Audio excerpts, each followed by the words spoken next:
আমার একমাত্র ছেলে, তার শরীরে সকালবেলা বলছি পেটে ব্যথা করছে। ঠিক হয়ে যাবে, আপনি নিজেকে সামলে রাখুন। আমরা কথা বলছিলাম যে এই শুভঙ্করের মা মানবিকা দেবীর সাথে। আমরা আমাদের যারা দর্শক তাদের কাছে অনুরোধ যে এই ধরনের পরিস্থিতির মধ্যে পড়লে চিকিৎসা কী আছে তারা যদি একটু জানান। এদিকে প্রশাসনিকভাবেও কিন্তু তার সমস্ত বিষয়ের তদন্ত ইতিমধ্যেই শুরু করেছে দাসপুর থানার পুলিশ। প্রসাদের পায়েস, আর সেই পায়েস খেয়েই এখন আতঙ্কে দিন কাটাচ্ছে দাসপুর থানার হরিরাজপুর গ্রামের শুভঙ্কর সামন্ত। একেবারে অন্য ধরনের ঘটনা, আর এই ঘটনাকে কেন্দ্র করে যথেষ্ট পরিমাণে চাঞ্চল্য ছড়িয়েছে দাসপুর থানার নিজ নাড়াজোল গ্রাম পঞ্চায়েত এলাকার এই হরিরাজপুর গ্রামে। ইতিমধ্যেই বিষয়টি নিয়ে দাসপুর থানাতে অভিযোগ দায়ের হয়েছে।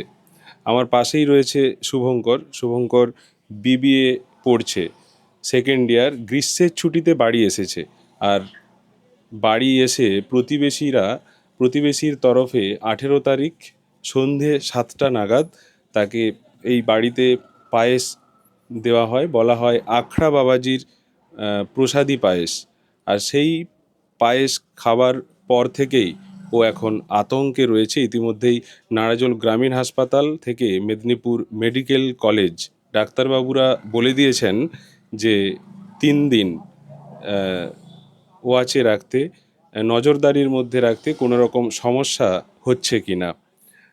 এই যে, হ্যাঁ, কি ঘটনাটা কি ঘটেছে? ঘটনা ঘটেছিল, আমি সন্ধেবেলায় তুমি এই যে আতঙ্কে কেন? আতঙ্কে বলতে এবার পারদটা তো এবার খারাপ জিনিস, সেটা এবার সবাই ডাক্তারবাবুও বলছেন এর তো রেজাল্ট তো সাথ সাথ পাওয়া যায় না, কিছুক্ষণ সময় লাগবে। তার জন্য এবার সব কিছু ব্যবস্থা নেওয়া হচ্ছে, ডাক্তার যে ওষুধ দিয়েছেন আমি খাচ্ছি, এবার যা হয় পরে এবার কি হয়। কারা দিয়ে গেল এই পায়েসটা? ওই আমার পাশে এবার প্রতিবেশী সেই কি নাম তার? মৌমিতা মণ্ডল। আচ্ছা, পায়েস দিয়ে মানে এই পাড়ায় সবাইকেই দিল নাকি? না, শুধু আমাদেরকেই দিয়ে গিয়েছে। শুধু তোমাদেরকেই দিল? হ্যাঁ। আচ্ছা, আচ্ছা। এখানে প্রতিবেশী রয়েছে। মাসিমা, কি বিষয়টা? আপনারা পায়েস পেয়েছিলেন? না না, আমরা পায়েস পাইনি। আচ্ছা, কি বিষয়টা কি শুনেছেন? বা বিষয়টা আপনারা তো গ্রামেও হ্যাঁ, বসেছিলেন, ঘটনাটা কালকে এই যে শুনেছি এদের সঙ্গে 6-7 মাস ঝগড়া ছিল। তারপরে ঝগড়াটার পরে তারা বলেছিল যে কদিন এই টুকটাক মুখের কথা হয়েছিল, এই কোথায় যাচ্ছ এই সে, দিয়ে নিজে ঘরে পায়েস তৈরি করে তারপরে কাউকে দেয়নি, এনার ঘরে পায়েস দিয়ে গেছিলো ওই সন্ধ্যে 6টার সময়। তাই এরকম পায়েসের ভিতরে ওই পারদ বিছানা ছিল। ওনাদের সাথে মিটিং এ নাকি আপনারা গ্রামবাসীরা বসেছিলেন? হ্যাঁ, আমরা বসেছিলাম। হ্যাঁ, এখন বলেছিল, প্রথমে বললো আগড়া বাবার প্রসাদ আমার শ্বশুর বাড়ি থেকে আনা হয়েছে। তারপরে বলেছে যে এখানে আমি নিজে তৈরি করে দিয়েছি, দিয়ে স্বামী স্ত্রী দুজনের করে বলেছে যে আমি আমার স্বামীকে মারার জন্য পায়েসটা প্লেটে সাজিয়েছিল, সেই প্লেটটা অন্য জায়গায় তা ওই প্রতিবেশীর বাড়িতে চলে গেছে। ও পারদ কি করে পেল? পারদ নাকি তার 1 মাস আগে তার স্ত্রী বলেছিল যে আমাকে একটু পারদ এনে দাও, স্বামী এনে দিল? স্বামী এনে দিল। স্বামী কিভাবে পাবে? সেটি শেষ তো কি কি বলছেন? না, আমি বলতে পারবো না, কেন সে সে সোনার কাজ করে, সে তো জানবে ওই সব ব্যাপার, কোথায় পাওয়া যাবে কি পাওয়া যাবে না, সে তো পাবে, আচ্ছা, সে তো ওইগুলা তো জানা আছে দেখি। আপনাদের কাউকে ওই পায়েস দেয়নি? না না, আমরা আমাদের অনেক দূরে, সামনে পাশের বাড়িতেই, আমাদের এই সামনেই তাহলে কি মাইতি বাড়ি। ভাবছেন, মানে কেন এমনটা হলো? ওরা কি এখন বাড়িতে আছে? না, ওরা বাড়িতে নাই, ওদের শ্বশুর বাড়িতে নিয়ে চলে গেছে। মানে বাড়ির চাবি এখানে? হ্যাঁ, বাড়ির চাবি দিয়েছে। ওদের শ্বশুর বাড়ি কোথায়? ওই সামনেই আমাদের এই সামনে মণ্ডল পাড়ায়, এই হরিরাজপুর থেকে একটু সামনে। হ্যাঁ, আচ্ছা, এখানে হরিরাজপুর এখানে আছে বলছেন? হুম তাই? হুম আছে। আর ছেলে, একমাত্র ছেলে, অভিযোগ দায়ের করেছেন তো? হ্যাঁ, অভিযোগ করেছি। পুলিশ কি বলছে?